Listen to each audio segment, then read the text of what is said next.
मैं शुरू करती हूँ उज़्मा कारदार साहिबा से।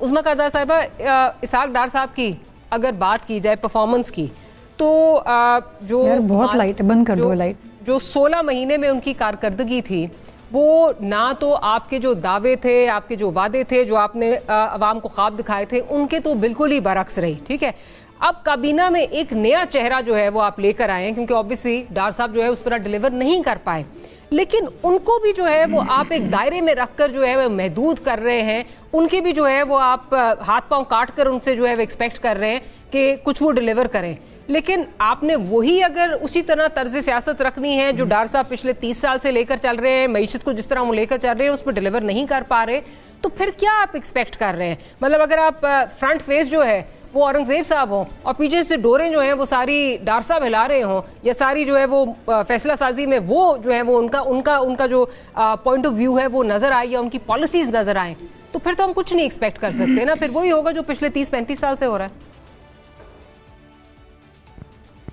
जी, बहुत शुक्रिया डॉक्टर मारिया, आपने मुझे अपने प्रोग्राम में इनवाइट किया। मेरे ख्याल में डार साहब को तो सबने सॉफ्ट टारगेट बना लिया है।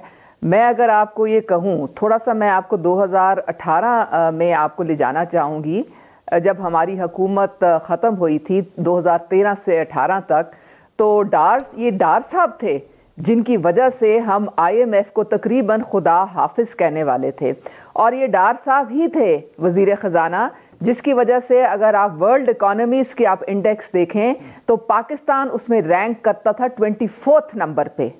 और अब हम जब ये ख़त्म हुई है PTI की हुकूमत, तो हम 47th पे नीचे आके गिरे हैं।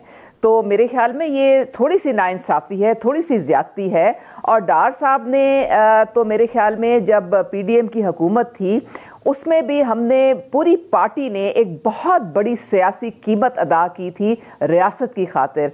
आपको पता है कि जब बानी की हुकूमत गई है तो हाथ उठा उठा के लोग बद्दुआएं देते थे, क्योंकि इतनी महंगाई हो गई थी और इतनी पुअर गवर्नेंस थी, और बार बार हर कोई कहता था कि पाकिस्तान डिफॉल्ट की तरफ जा रहा है, पाकिस्तान श्रीलंका बनने जा रहा है।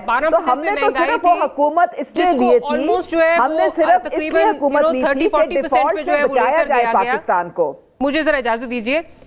बिल्कुल हाथ उठा के जो है वो बद्दुआएं दे रहे थे और एक्सपेक्ट कर रहे थे, क्योंकि आप लोग कह रहे थे कि अगर हम महंगाई को कम ना कर पाए तो कम से कम बढ़ाएंगे नहीं। लेकिन फिर देखा कि जी 12% पे जिस पे शोर होता था वो उससे जो है वो डबल ट्रिपल पे जो है वो जाकर पहुंची। फिर डार साहब मेरे ही प्रोग्राम में, मुझे याद है, अभी वो वापस इजाजत दीजिए, वापस नहीं आए थे, अभी वापस नहीं आए थे। 160 रुपीज का उन्होंने कंफर्म किया था कि डॉलर को 160 पर होना चाहिए, डॉलर को 160 पे होना चाहिए, मैं आऊंगा तो आके ये चीजें होंगी। और उसके बाद हमने देखा 300 को टच किया डॉलर ने। आपने देखा था कि किस तरह डॉलर स्मगल हो के बाहर अफगानिस्तान गया, उनकी करेंसी स्ट्रांग हो गई और हमारी कमजोर हो गई। तो ये स्मगलिंग बंद हुई है तो डॉलर थोड़ा स्टेबल हुआ है।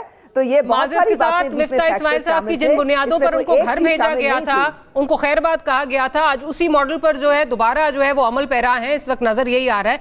बट अगेन वही चीज अगर हम रिपीट करेंगे पिछले 30 इयर्स में, 35 इयर्स में जो होती रही है कि डार साहब वाला मॉडल जो है, जो इस इकोनॉमी को जो है वो डिलीवर अभी तक इस मुल्क को डिलीवर उस तरह नहीं कर सका, बिकॉज एक बूम और बस्ट साइकिल जो है वो आती है इस मुल्क में कि थोड़ी देर के लिए हम लगता है बूम की तरफ जा रहे हैं, उसके बाद बस्ट साइकिल जो है वो आती है। मेरे ख्याल में मेरी बातें शायद मेरी बातें आपको पसंद नहीं आ रही, या फिर मेरे ख्याल में शायद मैं कोई और लैंग्वेज बोल रही हूँ। मैंने आपको 24th पे कहा था इकोनॉमी थी पाकिस्तान की, तो वो डार साहब के वजीर खजाना होते हुए। अच्छा, ये बताइए कि ये क्या हुआ फिर एकदम से मुझे एक चीज बताइए, अगर आपके पास 16 महीने आपके पास हुकूमत आ गई, मैं भी शायद जो बात कर रही हूँ आपको शायद समझ नहीं आ रही, आप समझना चाह नहीं रही, कुछ मजबूरियां आपकी भी हैं, बट मुझे ये बताइए कि आप जब कमिट करके आए थे 160 पे डॉलर आ जाएगा, डॉलर इतना चाहिए, उसकी ऊंची उड़ान 180 190 पे जा रहा है, ये कैसे हो सकता है?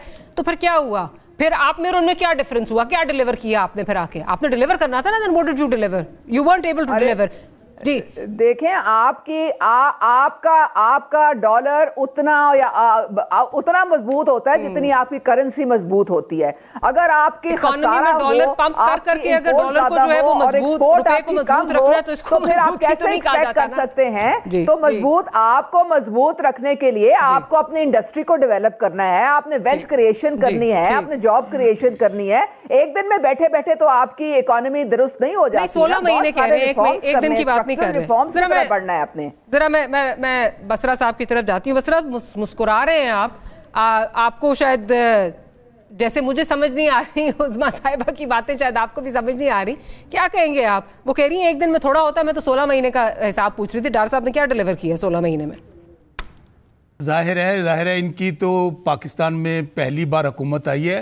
پہلے تو 4 باری وزیر اعظم یا 4 باری وزیر اعلیٰ یہ بنگلہ دیش یا ہالینڈ یا بیلجیم یا افغانستان میں, یہاں تو ان کی حکومت ہی نہیں تھی. یہ تو بیچارے وہ افلاطون, وہ جو نیوٹن, سقراط, جو ان کی ٹیمیں موجود تھیں جنہوں نے کہا تھا کہ عمران خان نے بیڑا غرق کر دیا, 76 سال آج ہو گئے ہم ملک کو آزاد ہوئے, آج بھی ہم دائروں کے گرد گھوم رہے ہیں. پہلی بات میں جو سٹارٹ لینا چاہتا ہوں ڈاکٹر ماریہ, آج 23 مارچ ہے, پوری قوم کو یوم آزادی مبارک ہو. اور ظاہر ہے کہ آج ہماری جان مال اولاد اس پاکستان پہ قربان, لیکن بدقسمتی سے یوم پاکستان ہے آج بھی یہ اشرافیہ, یوم پاکستان کی بات کر رہا ہوں, سب کو مبارک ہو. آج بھی یہ وہ ظاہر ہے 14 اگست ہو, 23 مارچ ہو, یہ سارے ہمارے قومی دن ہیں. لیکن میں پھر آپ کو عرض کرنا چاہتا ہوں 1947 میں آزاد ہوئے تھے, یہ قرارداد پاکستان مینار پاکستان پر ہوئی. بدقسمتی سے آج بھی یہ اشرافیہ کا ملک ہے, چند خاندانوں کا ملک ہے, اور طاقتور کا ملک ہے, پیسے والے کا ملک ہے, مافیا کا ملک ہے. یہاں کوئی قانون نہیں, کوئی آئین نہیں. جو جتنا طاقتور ہے, جو جتنا پیسے والا ہے, اس کے لیے نہ کوئی قانون ہے, نہ آئین ہے, نہ عدالتیں ہیں. اور یہ مثال ان کی جن سے آپ باتیں ابھی کر رہی تھیں, آپ اندازہ کیجئے, آپ یہ قوم کو بیوقوف سمجھتے ہیں. یہ سمجھتے ہیں کہ ڈاکٹر جو اسحاق ڈار صاحب تھے, جو کہتے تھے کہ وہ کہا گیا بلکہ کہ اسپیشل بلاؤ اسحاق ڈار کو, وہ واپس آئے گا, یہاں پر بجلی, گیس, پیٹرول, ڈالر, آٹا, چینی کی. تو پتہ یہ چلا کہ 76 سال میں 4 بار یہاں ان کی حکومت رہی یا امریت رہی, اور اس کے بعد 3.5 سال عمران خان رہے. اور جو آپ نے بھی آپ ان سے جواب پوچھنا چاہتی تھی, سوال گندم جواب چنے, وہ بجلی, گیس, پیٹرول, ڈیزل, ڈالر, آسمانوں پہ باتیں کرنے لگے.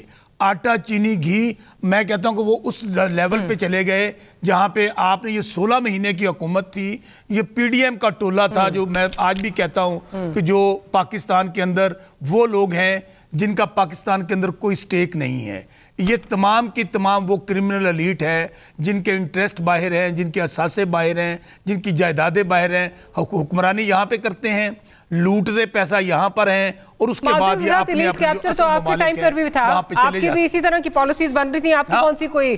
ہاں یہ ضرور ہے کہ آپ اگر آپ نے بگاڑا, انہوں نے اس سے مزید بگاڑ دیا.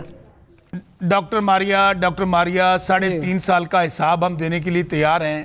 اگر 3.5 سال ہم اتنے ہمارے حالات برے ہوتے تو آج عمران خان پاکستان ہے, 90% قوم آج عمران خان کے ساتھ کھڑی ہے. مجھے بتائیے نا, میں پھر کہہ رہا ہوں کہ عمران خان تو انہوں نے کہا عمران خان تجربہ کار نہیں ہے, عمران خان پہلی بار آیا تھا, بیڑا غرق کر دیا. میں بات کہنا چاہتا ہوں, سن لے خدا را ڈاکٹر ماریہ, آج یہ اس وقت جو فارم 47 کی پیداوار حکومت ہے, کیونکہ ان کے پاس نہ کوئی قانونی, نہ آئینی, سیاسی کوئی اخلاقی جواز نہیں ہے. قوم جو ہے وہ ایک سائڈ پہ کھڑی ہے, اور یہ جو حکمران طبقہ ہے, میں پھر کہہ رہا ہوں, وہ الگ کھڑا ہے. اس طرح نہ کوئی ادارے چل سکتے ہیں, نہ جعلی اسمبلیاں چل سکتی ہیں, جو کہ پاکستان کی تاریخ کا سب سے بڑا فراڈ 2024 میں ہوا ہے. اس کا ایک ہی راستہ ہے کہ پاکستان کے مسائل کو نکالنا ہے. آپ کو قوم کو اعتماد میں لینا ہوگا, اور قوم کو اعتماد میں لینا ہے تو آپ کو قیدی نمبر 804 جو اڈیالہ جیل میں بیٹھا ہے, ایک ہی راستہ ہے پاکستان کو نکالنے کا مسائل سے. آپ کو قیدی نمبر 804 میں آپ کے پاس